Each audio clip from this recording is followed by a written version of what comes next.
Hi hello ನಮಸ್ಕಾರ mister Don ಕಥಾಭಾಗಕ್ಕೆ ನಿಮ್ಮೆಲ್ಲರಿಗೂ ಸ್ವಾಗತ. ನೀವಿನ್ನೂ ನಮ್ಮ ಚಾನಲ್ಗೆ ಸಬ್ಸ್ಕ್ರೈಬ್ ಆಗಿಲ್ಲ ಅಂದರೆ ಸಬ್ಸ್ಕ್ರೈಬ್ ಆಗಿ. ಇಂದಿನ ಭಾಗಗಳನ್ನು ನೋಡಿಲ್ಲ ಅಂದರೆ ದಯವಿಟ್ಟು ನೋಡ್ಕೊಂಡು ಬನ್ನಿ. ಏನಾಯ್ತು ನಿನಗೆ? ಕೋಣೆಗೆ ಬರುತ್ತಲೇ ತೇಜ್ ಕೋಪದಿಂದ ಕೇಳ್ತಾನೆ. ಎದುರಿಗಿರುವ ಕುರ್ಚಿಯಲ್ಲಿ ಕುಳಿತಿದ್ದಂತಹ ರಿಷಿ ತೇಜ್ನನ್ನು ನೋಡದೆ ಮಾನಿಟರ್ನಲ್ಲಿ ಪ್ರಾಂಶುಪಾಲರ ಜೊತೆ ಮಾತಾಡ್ತಾ ಇರುವಂತಹ ನಂದಿನಿಯನ್ನು ಗಮನಿಸ್ತಾ ಇದ್ದಾನೆ. ನಿನಗೆ ಏನಾಯಿತು ರಿಷಿ? ತೇಜ್ ಕಡೆ ನೋಡದೆ ಪ್ರತಿಕ್ರಿಯಿಸಿದ್ದ. ಆ ಹುಡುಗಿ ನಿನಗೆ ಏನು ಹೇಳಿದ್ಲು? ನಾನು ಟಿ ಸಿ ತಗೊಂಡು ಹೋಗ್ತೀನಿ, ಪ್ರಿನ್ಸಿಪಲ್ ಎಲ್ಲಿದ್ದಾರೆ ಸರ್ ಅಂತ ಕೇಳ್ತಾ ಇದ್ಲು. ನೀನು ಆ ಹುಡುಗಿ ಹತ್ತಿರ ಯಾಕೆ ಅಷ್ಟು ಹತ್ತಿರ ಮಾತಾಡ್ತಿದೀಯಾ? ಅವಳನ್ನು ನೋಡಿದ ಕ್ಷಣ ಯಾಕೆ ಅಷ್ಟೊಂದು ಜೋರಾಗಿ ರಿಯಾಕ್ಟ್ ಮಾಡ್ತಿದೀಯಾ? ಮತ್ತು ಯಾಕೆ ಅವಳ ಜೊತೆ ತುಂಬ ಪರ್ಸ್ನಲ್ ಆಗಿ ನಡ್ಕೋತಿದೀಯಾ ರಿಷಿ? ಅವಳಿಗೂ ನಿನಗೂ ಏನಾದರೂ ಸಂಬಂಧನಾ? ಆ ಹುಡುಗಿ ನಿನಗೆ ಮೊದಲೇ ಪರಿಚಯನಾ? ಆ ಹುಡುಗಿಯನ್ನು ನಿನ್ನ ಜೊತೆ ನೋಡಿದ್ದು ನಾನು ಇದೇ ಮೊದಲು. ನನಗೆ ಗೊತ್ತಿಲ್ಲದೆ ಅವಳು ನಿನಗೆ ಯಾವಾಗ ಪರಿಚಯ ಆದಳು? ಏನು ಕತೆ? ಅವಳ ಮೇಲೆ ಯಾಕೆ ನಿನಗೆ ಇಷ್ಟೊಂದು ಕೋಪ? ತೇಜ್ ಅಂತೂ ಒಂದೇ ಉಸಿರಿನಲ್ಲಿ ತಲೆಯಲ್ಲಿದ್ದಂತಹ ಪ್ರಶ್ನೆಗಳನ್ನು ಸುರಿಮಳೆಗೈದ. ಅವಳು ನನ್ನ ಅಹಂಕಾರಕ್ಕೆ ಹೊಡೆದವಳು. ರಸ್ತೆಯಲ್ಲಿ ಅವಳು ನನ್ನ ಜೊತೆ ಎಲ್ಲ ತರಹ ಮಾತನಾಡಿಬಿಟ್ಲು. ಇದುವರೆಗೂ ಯಾರೂ ಕೂಡ ನನ್ನ ಮುಂದೆ ಬಾಲ ಬಿಚ್ಚಿರಲಿಲ್ಲ. ಅಷ್ಟು ಗಂಭೀರವಾಗಿ ಅಹಂಕಾರದಲ್ಲಿ ಮಾತಾಡಿದವಳು ಅವಳೊಬ್ಬಳೆ. ಸಾಮಾನ್ಯವಾಗಿ ಕಾಲೇಜಿನಲ್ಲಿ ನನ್ನ ನೋಡೋಕ್ಕೆ ಹೆದರುವವರು, ಅವಳು ಮಾತ್ರ ತುಂಬ ದುರಹಂಕಾರದಿಂದ ಮಾತಾಡಿದ್ಲು. ಅದಕ್ಕೆ ಅವಳ ಮೇಲೆ ನನ್ನ ಕೋಪ. ಗಂಭೀರವಾಗಿ ಹೇಳುವ ರಿಷಿಯನ್ನು ನೋಡಿ ತೇಜ್, ನಿಜವಾಗ್ಲೂ ಏನಾಯ್ತು ಹೇಳು ಅಂತ ಕೇಳ್ತಾನೆ. ರಿಷಿ ರಸ್ತೆಯಲ್ಲಿ ನಡೆದಂತಹ ಘಟನೆಗಳನ್ನೆಲ್ಲ ತೇಜ್ಗೆ ವಿವರಿಸಿ ಹೇಳ್ತಾನೆ. ಎಲ್ಲವನ್ನ ಕೇಳಿಸ್ಕೊಂಡ ತೇಜ್, ಇದರಲ್ಲಿ ನಿನ್ನ ತಪ್ಪೇ ಜಾಸ್ತಿ ಇದೆ ರಿಷಿ. ಅವಳು ಹೇಳಿದ್ರಲ್ಲಿ 1% ಕೂಡ ತಪ್ಪಿಲ್ಲ ಅಂತ ಹೇಳಿಬಿಟ್ಟ. ಛೇ, ಏನೇನೋ ಗೊತ್ತಿಲ್ಲದೆ ಮಾತನಾಡಕ್ಕೆ ಹೋಗ್ಬೇಡ ತೇಜ್. ಅವಳು ಮಾತಾಡಿದ್ರಲ್ಲಿ ಏನು ತಪ್ಪಿದೆ? ರಿಷಿ ಕೂಗಿದ್ದ. ಮತ್ತು ನೀನು ಕೂಡ ಅವಳನ್ನು ಅವಮಾನ ಮಾಡಿದ್ಯಾ, ಬೈದಿದ್ಯಾ. ಅದು ನಿನ್ನ ತಪ್ಪುವುದು. ನಿನಗೆ ಅದು ಅರ್ಥ ಆಗ್ತಾ ಇಲ್ಲ. ನಾನು ನಿನಗೆ ನೇರವಾಗಿ ಹೇಳ್ತಿದ್ದೀನಿ, ತೇಜ್ ಹೇಳಿದ. ಅಬ್ಬಾ, ಏನು ನಿನ್ನ ಮಾತು? ನನ್ನ ಜೊತೆ ಅದಕ್ಕೆಲ್ಲ ಯಾಕೆ ಹೋಲಿಕೆ ಮಾತಾಡ್ತಿದ್ಯಾ? ಒಬ್ಬ ಮಧ್ಯಮ ವರ್ಗದ ಹುಡುಗಿ, ಕೂಲಿ ನಾಲಿ ಮಾಡಿಕೊಂಡು ಬದುಕಿರುವಂತಹ ಜನಗಳವರು. ಒಬ್ಬ ಮಿಡಲ್ ಕ್ಲಾಸ್ ಹುಡುಗಿ ಅಷ್ಟು ಗರ್ಭದಿಂದ ಮಾತಾಡೋಕ್ಕೆ ಸಾಧ್ಯವಾದರೆ, ಒಬ್ಬ ಉನ್ನತ ಉದ್ಯಮಿ ಆಗಿರುವಂತಹ ನಾನು ಅವಳನ್ನು ಸುಮ್ಮನೆ ಬಿಡ್ತೀನಾ? ಅದಕ್ಕೆ ಅವಳನ್ನು ಸುಮ್ಮನೆ ಬಿಡಲೇಬಾರ್ದು ಅಂತ ನಿರ್ಧಾರ ಮಾಡಿದ್ದೆ. ಕಾಲೇಜಿನಲ್ಲಿ ಒಂದು ಪಾಠ ಕಲಿಸಬೇಕು ಅಂತ ಅಂದುಕೊಂಡಿದ್ದೀನಿ ಎಂದು ಋಷಿ ಬಹಳ ಅಹಂಕಾರದಿಂದ ನಕ್ಕು ಹೇಳ್ತಾ ಇದ್ದಾನೆ. ನೋಡು ರಿಷಿ, ನೀನು ಹುಡುಗಿಯರ ಬಗ್ಗೆ ಕೆಟ್ಟದಾಗಿ ಮಾತನಾಡಿದಾಗ ನಾನು ಸುಮ್ಮನಿದ್ದೆ. ಆದರೆ ನೀನು ನನ್ನ ಕಣ್ಣ ಮುಂದೆ ಒಂದು ಹುಡುಗಿಗೆ ಹೀಗೆ ತೊಂದರೆ ಕೊಡೋಕೆ ಹೋದರೆ ನಾನು ಸುಮ್ಮನೆ ಕೂತು ನೋಡಲ್ಲ. ತೇಜ್ ನೇರವಾಗಿಯೇ ಹೇಳಿಬಿಟ್ಟ. ಹಾಂ, ಏನು ಹೇಳ್ತಾ ಇದೆಯಾ? ರಿಷಿ ಕುರ್ಚಿಯಿಂದ ಎದ್ದ ತೇಜ್ ಕಡೆಗೆ ಬಂದು ಮುಖ ಗಂಟಾಕ್ಕೊಂಡು ಕೇಳಿದ್ದ. ನೀನು ಆ ಹುಡುಗಿ ಬಗ್ಗೆ ಇನ್ನೇನು ಕೆಟ್ಟದಾಗಿ ಮಾತಾಡಿದ್ರೂ ನಾನು ನಿನ್ನ ಜೊತೆ ಮಾತಾಡಲ್ಲ, ತೇಜ್ ಕಠಿಣವಾಗಿ ಹೇಳಿದ್ದ. ರಿಷಿ ತನ್ನ ಮನಸ್ಥಿತಿ ಬದಲಾಯಿಸಿಕೊಂಡು ನಂದಿನಿ ತನ್ನ ಜೊತೆ ಮಾತನಾಡೋಕ್ಕೆ ಸಾಧ್ಯವಾಗದಂತೆ ಮಾಡಬೇಕೆಂದು ತೇಜ್ ಅಂದುಕೊಂಡಿದ್ರು. ಅವನು ಹಾಗೆ ಹೇಳಿದ್ದು ಅವನಿಗೆ ಅಚ್ಚರಿ ಮೂಡಿಸ್ತು ನಿಜವಾಗ್ಲೂ. ಆಗ ರಿಷಿ ತನ್ನ ಹೆಜ್ಜೆ ನಿಲ್ಲಿಸಿ, ಹಾಗಾದರೆ ಆ ಹುಡುಗಿ ನಿನಗೆ ನನಗಿಂತ ಮುಖ್ಯವಾದವಳು. ಅವಳಿಗೂ ನಿನಗೂ ಏನು ಸಂಬಂಧ? ಇಷ್ಟೊಂದು ವಹಿಸ್ಕೊಳ್ತಿದ್ಯಾ ಅಂದರೆ ಏನೋ ಇರಬೇಕಲ್ವಾ, ಸಮಥಿಂಗ್ ಎಂದು ಕೋಪದಿಂದ ತನ್ನ ಮುಷ್ಟಿಯನ್ನು ಬಿಗಿಗೊಳಿಸ್ಕೊಂಡು ಕೇಳಿದ್ದ. ರಿಷಿಗೆ ತೇಜ್ನ ಪ್ರತಿಕ್ರಿಯೆ ಊಹಿಸಲು ನಿಜವಾಗಿಯೂ ಸಾಧ್ಯವೇ ಆಗಿರಲಿಲ್ಲ. ಅಲ್ಲ, ಹಾಗೇನಿಲ್ಲ. ನಿನ್ನ ಆತ್ಮೀಯ ಸ್ನೇಹಿತನಾಗಿ ನಾನು ನಿನ್ನನ್ನು ಕೇಳಿಕೊಳ್ತಾ ಇದ್ದೀನಿ. ಆ ಹುಡುಗಿ ನಿನ್ನ ಮೌಲ್ಯವನ್ನು ಕಡಿಮೆ ಮಾಡ್ತಿದ್ದಾಳೆ ಅಂತ ನೀನು ಅವಳ ಬಗ್ಗೆ ಕೆಟ್ಟದಾಗಿ ಯೋಚನೆ ಮಾಡೋಕ್ಕೆ ಹೋಗಬೇಡ. ಇದೆಲ್ಲ ಬಿಟ್ಬಿಡು, ಮರೆತುಬಿಡು ರಿಷಿ ಎಂದು ತೇಜ್ ಅವನನ್ನು ಸಮಾಧಾನಪಡಿಸಲು ಬಹಳ ಪ್ರಯತ್ನಪಟ್ಟ. ನಿನಗೆ ಯಾಕೆ ಅವಳ ಮೇಲೆ ಅಷ್ಟೊಂದು ಆಸಕ್ತಿ? ರಿಷಿ ನೇರವಾಗಿ ಕೇಳಿದ. ತೇಜ್ ಅದನ್ನು ಕೇಳಿ ಶಾಕ್ ಆಗಿಬಿಟ್ಟ. ನಿನಗೆ ಆ ಹುಡುಗಿ ಇಷ್ಟವಾಯ್ತಾ? ಅದಕ್ಕೆ ನಿನ್ನ ಆತ್ಮೀಯ ಸ್ನೇಹಿತನಾಗಿರುವ ನನ್ನನ್ನು ದೂರ ಇಡೋಕ್ಕೆ ಪ್ರಯತ್ನಿಸ್ತಿದೀಯಾ? ನಿನಗೋಸ್ಕರ ಎಂದು ಉಬ್ಬು ಗಂಟು ಹಾಕಿ ಕೇಳ್ತಿದ್ದಾನೆ. ಏನು ಮಾತಾಡ್ತಿದ್ಯಾ ಇಷ್ಟು ಅಸಹ್ಯವಾಗಿ? ಏನಿಲ್ಲ, ಅವಳನ್ನು ಮೊದಲ ಬಾರಿಗೆ ನೋಡಿದಾಗ, ನಾನು ಅವಳಿಗೆ ಮೊದಲ ಮಾತು ಹೇಳಿದಾಗ ಅವಳು ಏನಂದ್ಲು ಗೊತ್ತಾ? ಸಿಸ್ಟರ್ ಅಂತ ಕರೆದಿದ್ದೀನಿ ಎಂದು ತೇಜ್ ಗೊಂದಲದಿಂದ ಹೇಳಿದ್ದ. ಇನ್ನೇನು, ನಿನ್ನ ಹುಡುಗಿ ಜೊತೆ ಆ ಹುಡುಗಿ ಹೋಗ್ತಾ ಇದ್ಲು. ನೀನು ಯಾಕೆ? ರಿಷಿ ಯಾವಾಗಲೂ ಕೇಳುವ ರೀತಿಯಲ್ಲಿ ತೇಜ್ನ ಉತ್ತರ ಕೇಳಿ ಕೆದರಿಕೊಂಡ. ಹೋಗ್ಲಿ ಬಿಡು. ಈಗ ಬೇರೆದೇ ಮೂಡಿಗೆ ಹೋಗ್ತಿದ್ದಾನೆ ರಿಷಿ. ಇವನ ಮಾತು ಅತಿರೇಕಕ್ಕೆ ಹೋಗ್ತಾ ಇದೆ ಅನಿಸ್ತಾ ಇತ್ತು ತೇಜ್ಗೆ.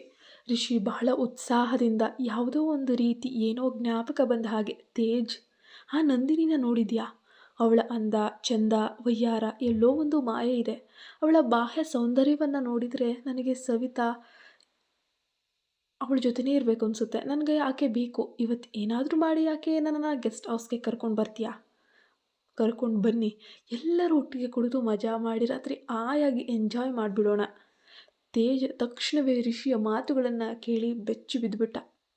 ಅವನ ಮುಖದಲ್ಲಿ ಗಂಭೀರತೆ ಕಾಣಿಸ್ತು. ತೇಜ್, ರಿಷಿ, ನಿನ್ನ ಬಾಯನ್ನು ಮುಚ್ತೀಯಾ? ಬಹಳ ಕೋಪದಲ್ಲಿ. ಇದು ಯಾವ ಮಾತು? ನಂದಿನಿ ಆಟವಾಡೋಕೆ ಮಜಾ ಮಾಡೋಕೆ ಇರುವ ಹುಡುಗಿಯಲ್ಲ.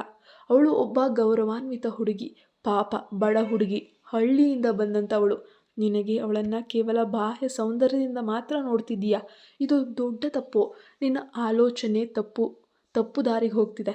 ಹೆಣ್ಣಿನ ಅಂದ ಕೇವಲ ದೇಹದ ಸುಂದರತೆ ಅಲ್ಲ, ಅವಳ ಮನಸ್ಸು, ಗುಣ, ಗೌರವ ಇವುಗಳಲ್ಲಿದೆ. ನೀನು ಹೀಗೆ ಕೆಟ್ಟ ದಾರಿಗೆ ಹೋಗಬೇಡ ರಿಷಿ. ಇದು ನಿನಗೆ ಒಳ್ಳೆಯದಲ್ಲ. ಇವತ್ತು ನಂದಿನಿಯನ್ನು ಹೀಗೆ ಎಳೆಯೋಕೆ ಯತ್ನಿಸಿದರೆ ನಿನ್ನ ಬದುಕೆ ಹಾಳಾಗೋಗುತ್ತೆ. ನಿನ್ನ ಜೀವನ ಮೂರ್ಹವಟ್ಟೆಯಾಗುತ್ತೆ. ರಿಷಿ ತೇಜ್ನ ಮಾತುಗಳನ್ನು ಕೇಳಿ ಕ್ಷಣಕ್ಕಷ್ಟೇ ಮೌನವಾಗ್ತಾನೆ. ಅವನ ಕಣ್ಣುಗಳಲ್ಲಿ ಸ್ವಲ್ಪ ಗೊಂದಲ, ಸ್ವಲ್ಪ ಕೋಪ, ಏನೋ ಒಂದು ರೀತಿಯ ಆತುರ, ಕಾತುರ ಎಲ್ಲವೂ ಕೂಡ ಕಾಣ್ತಾ ಇದೆ. ರಿಷಿ ಅಸಮಾಧಾನದಿಂದ, ತೇಜ್, ನಿನ್ನ ಮಾತು ನನಗೆ ಸರಿ ಅನ್ನಿಸ್ತಾ ಇದೆ. ಆದರೂ ಕೂಡ ಮನಸ್ಸು ಆಕೆಯ ಕಡೆ ಬಹಳ ಸೆಳೀತಾ ಇದೆ. ಒಳ್ಳೆ ಅಯಸ್ಕಾದ ಥರ ಅನ್ನಿಸ್ತಾ ಇದೆ. ತೇಜ್ ಗಂಭೀರವಾಗಿ, ಮನಸ್ಸನ್ನು ನಿಯಂತ್ರಿಸೋದು ನಿನ್ನ ಕೈಯಲ್ಲೇ ಇದೆ. ಬಾಹ್ಯ ಸೌಂದರ್ಯ ನೋಡೋದು ಸುಲಭ, ಆದರೆ ನೀನು ಅದನ್ನು ತಪ್ಪಾಗಿ ಬೆಳೆಸೋಕೆ ಹೋದರೆ ನೀನು ನಿನ್ನನ್ನೇ ನಾಶ ಮಾಡ್ಕೊಳ್ತೀಯ. ನಂದಿನಿ ಈಗೊಂದು ಆಟದ ವಿಷಯ ಅಲ್ಲ. ಜಾಗ್ರತೆ ಇಡು ರಿಷಿ. ರಿಷಿ ತೇಜ್ನ ಮಾತು ಕೇಳಿ ಮೌನವಾಗಿ ಕುಳಿತುಕೊಂಡ. ಆದರೂ ಕೂಡ ಆಕೆಯ ಮೇಲಿನ ಸೆಳೆತ ಅನ್ನೋದು ಚೂರು ಕಮ್ಮಿ ಆಗ್ತಿರ್ಲಿಲ್ಲ. ತೇಜ್ ಹೇಳ್ತಾನೆ ಇದ್ದಾನೆ, ನೀನು ಈ ರೀತಿ ಇರಲಿಲ್ಲ. ಹೆಣ್ಣು ಮಕ್ಕಳು ಅಂದರೆ ಅರ್ಧ ಕಿಲೋಮೀಟರ್ ದೂರದಲ್ಲಿ ಇದ್ದಂಥವನು ಇವತ್ತು ಈ ರೀತಿ ಮಾತಾಡ್ತಿದ್ಯಾ? ಅವನ ಕೈಯಲ್ಲಿದ್ದ ಗ್ಲಾಸ್ನಲ್ಲಿನ ಮದ್ಯವನ್ನು ಕದಲಿಸುತ್ತಾ ಕಣ್ಣಲ್ಲಿ ಒಂದು ವಿಚಿತ್ರ ಕೋಪ ಮಿಶ್ರಿತ ಹಂಬಲ. ರಿಷಿ ಸ್ವಲ್ಪ ಗರಂ ಆಗಿಬಿಟ್ಟಿದ್ದಾನೆ. ತೇಜ್, ನೀನು ನನಗೆ ಬುದ್ಧಿ ಹೇಳ್ದ ಕುಳಿತುಕೋ. ಆದರೆ ನನಗೆ ಬೇಕಾದನ್ನು ನಾನು ಪಡೆದುಕೊಳ್ತೀನಿ. ನಂದಿನಿಯ ಬಗ್ಗೆ ನನ್ನ ಮನಸ್ಸು ಸರಿ ಹೋದಿತೆ ಅನ್ನಿಸ್ತಾ ಇದೆ. ನಾನು ಆಕೆಯನ್ನು ನನ್ನ ಬಳಿ ತರುವುದೇ ತೀರ್ಮಾನ ಆಗಿಬಿಟ್ಟಿದೆ. ಅವಳ ಅಂದ ಚಂದ ನನ್ನನ್ನು ಹುಚ್ಚನನ್ನಾಗಿಸ್ತಾ ಇದೆ. ತೇಜ್ ರಿಷಿಯ ಹತ್ರ ಕುಳಿತುಕೊಂಡು ಕೈ ಹಿಡಿದುಕೊಂಡು ಗಂಭೀರವಾಗಿ ಮಾತಾಡ್ತಾ ಇದ್ದಾನೆ. ತೇಜ್ ಸ್ಪಷ್ಟವಾಗಿ, ರಿಷಿ, ಸ್ವಲ್ಪ ಇಲ್ಲಿ ಕೇಳು. ನಾನು ನಿನ್ನ ಸ್ನೇಹಿತ. ನಿನಗೆ ಒಳ್ಳೆಯದು ಬೇಡದೇ ಇರೋದನ್ನು ಎಚ್ಚರಿಸ್ತಾ ಇದ್ದೀನಿ. ಹೆಣ್ಣಿನ ಅಂದವನ್ನು ಕೇವಲ ದೇಹದ ಮಟ್ಟಕ್ಕೆ ಇಳಿಸಿ ನೋಡುವುದು ಅತ್ಯಂತ ದೊಡ್ಡ ತಪ್ಪು, ಗೊತ್ತಾ? ನಂದಿನಿಯ ಕಣ್ಣುಗಳಲ್ಲಿ ಗೌರವ, ಅವಳ ನಗುವಿನಲ್ಲಿ ಶುದ್ಧತೆ ಇದೆ. ಆಕೆಯನ್ನು ಕೆಳಮಟ್ಟಕ್ಕೆ ಇಳಿಸಿ ನಿನ್ನ ಮಜಾ ಮಾಡೋಕೆ ಬಳಸ್ಕೊಳ್ತೀನಿ ಅಂತ ಯೋಚಿಸಿದ್ರೆ ನೀನು ನಿನ್ನನ್ನೇ ಹಾಳು ಮಾಡ್ಕೊಳ್ತೀಯ. ಒಮ್ಮೆ ಆಕೆ ನಿನ್ನ ಬಗ್ಗೆ ಕೆಟ್ಟ ಅಭಿಪ್ರಾಯ ಮಾಡಿಕೊಂಡ್ರೆ, ಅಕಸ್ಮಾತ್ ನಿನ್ನ ಈ ಎಲ್ಲ ಕೆಲಸಗಳು ಆಚೆ ಬಿದ್ದರೆ ಸಮಾಜದಲ್ಲಿ ನಿನ್ನ ಹೆಸರು, ಗೌರವ ಎಲ್ಲ ಹಾಳಾಗುತ್ತೆ. ಜೊತೆಗೆ ರಿಷಿ ಹೆಸರಲ್ಲ, ಅವನ ತಂದೆಯ ಹೆಸರು ಕೂಡ. ರಿಷಿ ತೇಜ್ನ ಮಾತುಗಳನ್ನು ಕೇಳಿ ಕೆಲ ಕ್ಷಣ ಮೌನವಾಗಿ ಉಳಿದ. ಅವನ ಉಸಿರು ಭಾರವಾಗಿತ್ತು. ಕಣ್ಣುಗಳಲ್ಲಿ ಸಂಶಯದ ಕಿಡಿ ಹೊಳಿತಾನೇ ಇತ್ತು. ರಿಷಿ ನಿಟ್ಟುಸಿರು ಬಿಟ್ಟು, ಏನು ಮಾಡೋದು? ನೀನು ಹೇಳೋದು ತಪ್ಪಲ್ಲ, ಆದರೆ ನನ್ನ ಮನಸ್ಸು ಹೇಳ್ತಾ ಇರೋದು ತಪ್ಪಲ್ಲ ತೇಜ್. ಆದರೆ ನನ್ನ ಮನಸ್ಸು ಯಾಕೆ ಅವಳತ್ತ ಸೆಳೀತಾನೇ ಇದೆ ಅನ್ನೋದನ್ನು ನಾನು ಹಿಡಿದುಕೊಳ್ಳಲಾರೆ. ನನ್ನ ಮನಸ್ಸು ನನ್ನ ಕೈಯಲ್ಲೇ ಇಲ್ಲ. ಅವಳು ಕೇವಲ ಅಂದವಲ್ಲ, ಏನೋ ಅಜ್ಞಾತ ಆಕರ್ಷಣೆ. ಅವಳು ನನ್ನನ್ನು ತಿಂತಾ ಇದ್ದಾಳೆ. ತೇಜ್ ಸ್ವಲ್ಪ ನಗುತ್ತಾ ಆದರೆ ಗಂಭೀರವಾಗಿ ಉತ್ತರಿಸ್ತಾನೆ.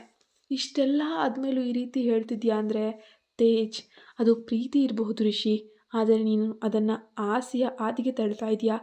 ಪ್ರೀತಿ ಅಂದರೆ ಗೌರವ, ಕಾಳಜಿ, ಒಬ್ಬರ ಮನಸ್ಸನ್ನು ಅರ್ಥ ಮಾಡ್ಕೊಳ್ಳೋದು. ಆದರೆ ನೀನು ಮಾಡಬೇಕಾದದ್ದು ಮಜಾ ಅಂತ ಆಕೆಯನ್ನು ಎಳೆಯೋಕೆ ಹೋಗ್ತಾ ಇದೆಯಾ.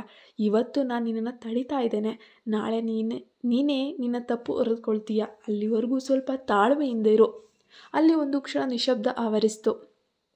ಮಧ್ಯದ ಗ್ಲಾಸ್ ಟೇಬಲ್ ಮೇಲೆ ಬಿದ್ದ ಶಬ್ದ ಮಾತ್ರ ಕೇಳಿಸ್ತು. ರಿಷಿ ತನ್ನಲ್ಲಿ ಏನಾಗ್ತಾ ಇದೆ, ಏನು ಮಾಡಬೇಕು, ತನ್ನ ಮನಸ್ಸಿನ ಗೊಂದಲದಲ್ಲಿ ತಲೆಯನ್ನು ತಗ್ಗಿಸ್ತಾನೆ. ಅವನ ಕಣ್ಣುಗಳಲ್ಲಿ ಗಾಢವಾದ ಆಲೋಚನೆ ಮೂಡುತ್ತೆ.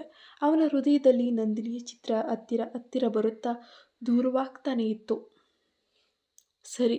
ಅವರಿಬ್ಬರ ನಡುವೆ ಗಂಭೀರ ಮೌನ. ತೇಜ್ನ ಮಾತು ಇನ್ನು ರಿಷಿಯ ಕಿವಿಯಲ್ಲಿ ಮುಳುಗ್ತಾ ಇದೆ.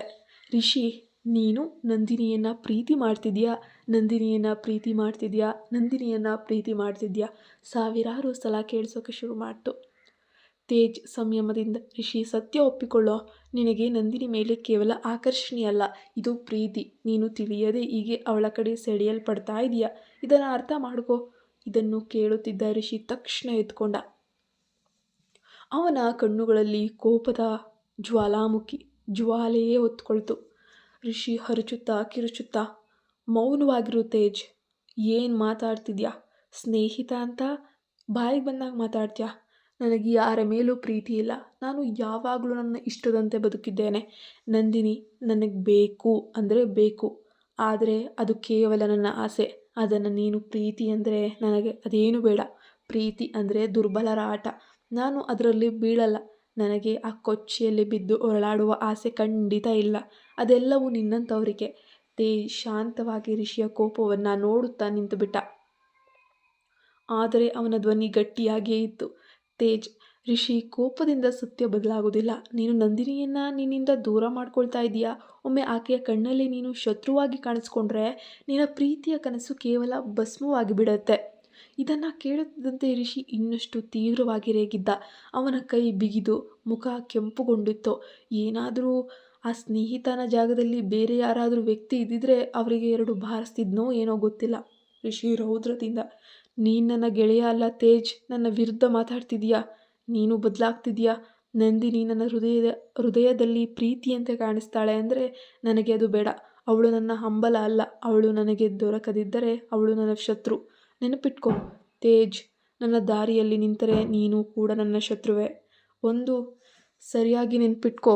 ನೀನು ಎಲ್ಲಿಯವರೆಗೆ ನನ್ನ ಜೊತೆ ಇರ್ತೀಯ ಅಲ್ಲಿಯವರೆಗೆ ಮಾತ್ರ ನನ್ನ ಸ್ನೇಹಿತ, ಇಲ್ಲವೇ ನನ್ನ ಶತ್ರು.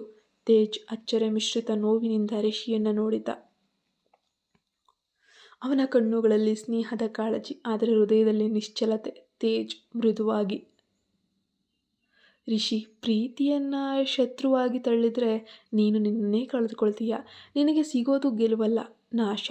ಆ ಕ್ಷಣ ಕೋಣೆಯಲ್ಲಿದ್ದ ಮೌನ ಕತ್ತಲಿಗಿಂತ ದಟ್ಟವಾಗಿತ್ತು. ರಿಷಿ ಕೋಪದಿಂದ ಬಾಗಿಲು ಬಡಿದು ಹೊರಟೋದ.